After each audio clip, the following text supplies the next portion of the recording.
Hello বন্ধুরা, আমি আয়া পড়ছি। আমার লাইফটা একটু তাড়াতাড়ি জয়েন করিলাম। কে কোথায় আসো? আমার লাইফটা তাড়াতাড়ি জয়েন করিলাম।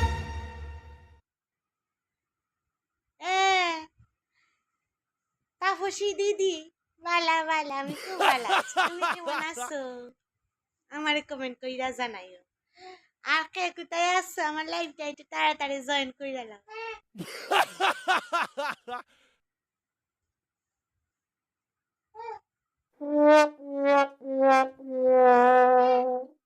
দি থ্যাংক ইউ আমার লাইফটা জয়েন করার লাগে। Thank you. পূজার খবর কিনা শেষ নেই আমার। আমি কি লাইছি আমি কি লাইছি